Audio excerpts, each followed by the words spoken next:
Hi, this is Rebecca Donald, and this is a tutorial on plagiarism. Let me share my screen here and go ahead and present. Okay, as I mentioned, I'm Rebecca Donald. I'm the director of the library at Trinity International University, and this is a recording on plagiarism, what it is and how to avoid it. A lot of people think that they know what plagiarism is and that they just naturally won't be caught in plagiarism or be accused of it. Unfortunately, in my experience, it's much easier than people think to accidentally plagiarize. And I've had students who are just very upset because they didn't realize that they were doing it. And it's not as easy as you would think to avoid it. It's still something I have to be really careful about and struggle with. So we'll be talking about that here. So first of all, what is plagiarism? So just a very simple definition is plagiarism is when you're using another person's words or ideas and not giving them credit for that. And often what we think about with plagiarism is the words, like we think about if someone takes big chunks of another person's work and puts them into their work without citation or quotation. And that is probably the most common way that people are accused of plagiarism. However, plagiarism can also mean the ideas if you take someone's ideas and don't cite them as well. So anytime you get something from a source that you read, be sure and give credit to them, include a citation. And plagiarism can include both intentional and unintentional plagiarism. Again, we oftentimes think about intentional plagiarism of people who are intending to cheat. For example, they might cheat on a test, or they might, again, intend to take people's words and pass them off as their own. And that is certainly one way that plagiarism happens. But it can also happen unintentionally, just through accidentally including people's words, perhaps oftentimes through not good note taking. There are some examples of some big theology writers who've been caught in plagiarism recently. One of them, in fact, plagiarized from D.A. Carson at our seminary. And in most cases, they would say later that it's because they weren't good at taking notes, that they didn't keep it clear what was their words and what was the person that they ended up plagiarizing from. So that's one thing we'll talk about, is how to be really careful about not unintentionally doing that. And plagiarism is taken seriously at TIU, as it is at most schools. So there can be a range of consequences to it. At the beginning, it would be basically failing an assignment, and the professor probably talking to you about that. It can then escalate from there to failing the course. If it's done repeatedly, there could be disciplinary hearings, and the ultimate consequence could be academic dismissal from the school. So it's something good to be taking seriously early on and paying attention to. We've also had some cases at Trinity of people who've finished up their dissertation and later got accused of plagiarism. So yeah, again, important to pay attention to. All right, now just from a philosophical perspective, why is citation important? And it's important because academic work, thinking and ideas and words are so foundational to academic work. And so citation gives credit to people for the hard work that they've done and includes them as part of your conversation. So the first reason is to acknowledge their hard work, that they've put a lot of their own effort and sweat and tears into coming up with these ideas, with writing these words. So if you're taking that from them, it's basically like stealing their work. Then it can also, other reasons also are of the benefit to you, that it actually helps strengthen your paper and your work to show that you have citations. So it shows that there's reliability to your research, that you're not just making things up, that there are other people that are saying these ideas, that you've actually done some reading on it. You're not just coming up with things out of your head. It also helps your reader by giving them background on the research behind your work.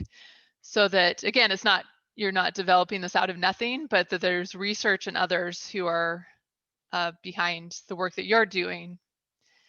And finally, it allows readers to continue research on the topic. So like your reference list can be a good source for others if they want to go back and research more on this topic themselves.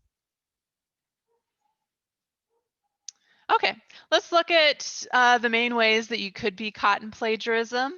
The first is if you use, as we talked about, if you use the exact words or the ideas from an author and you don't include the citation. So you don't include a footnote, or if your style is parenthetical, you don't include the parentheses with the author, year, page number.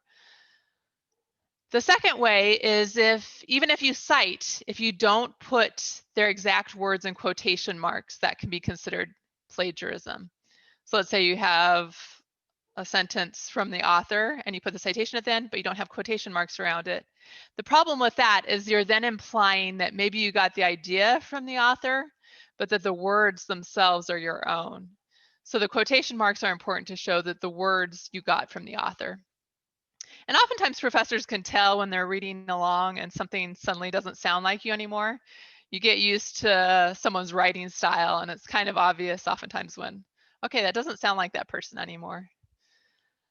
So then the third one is related to that. If you do want to put it in your own words, you need to make sure it really is your own words and not too close to the original. And this is what I struggle with still is it's oftentimes hard to think when you're reading the original to think about how can I say this differently? How can I say it in my own words?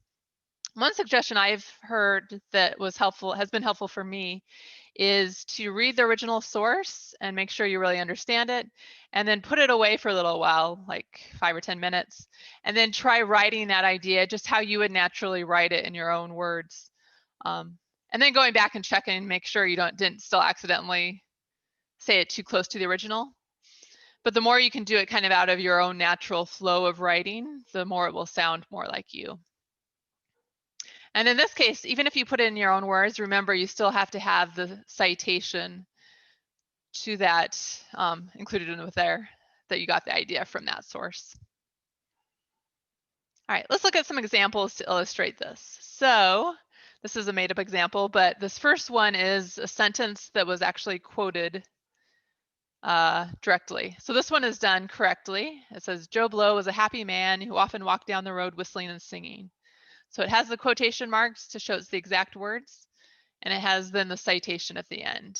And this is in APA style with the author, year, and page number. All right, then let's look at letter B. Is this one correct or is this plagiarism?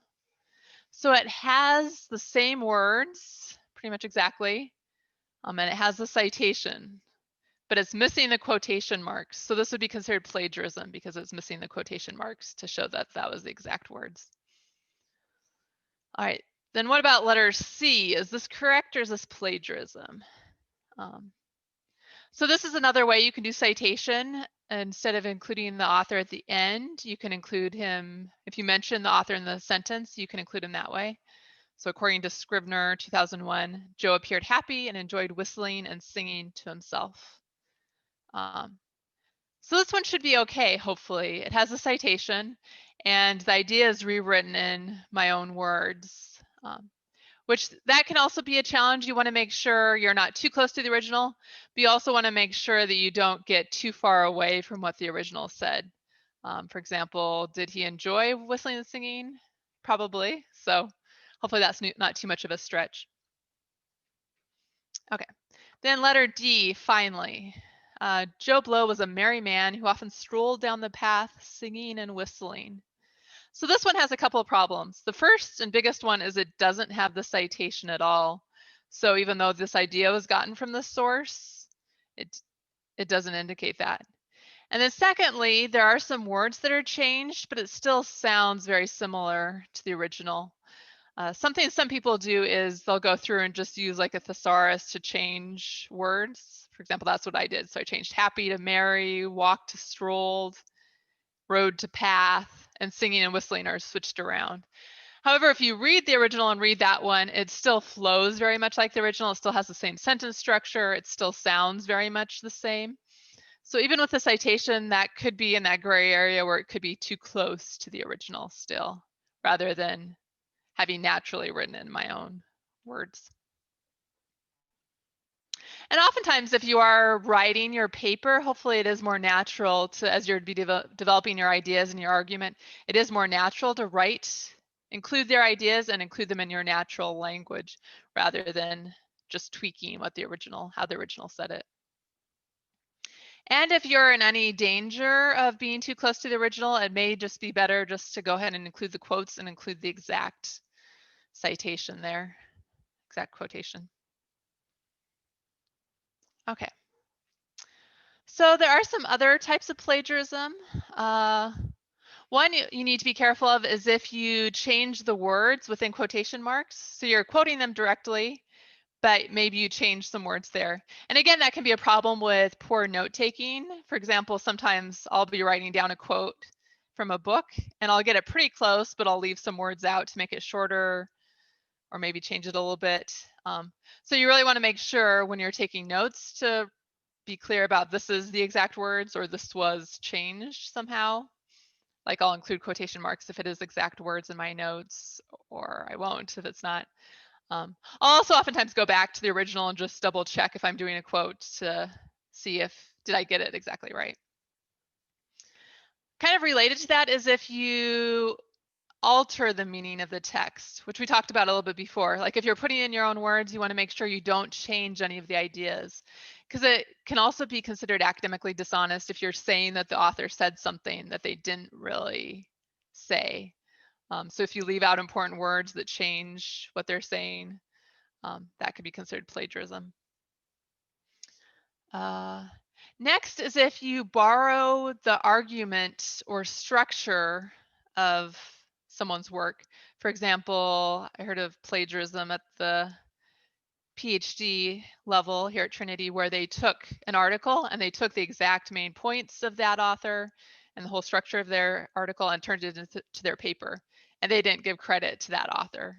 So you could maybe say I'm basing my argument on this author and do something like that. But it's better to be developing your own argument and structure based on that author. Related to that is if you take like a sentence or a paragraph and use their structure and just kind of tweak it a little bit like we looked at before, that could also be considered plagiarism. So even if the words are different, if it just has the flow and the structure that the original had, that could be considered too close. So some strategies for avoiding plagiarism. As I've mentioned before, be very careful about how you take notes. Be sure to indicate what are the quotes, what are paraphrases of it, what are your own ideas with that.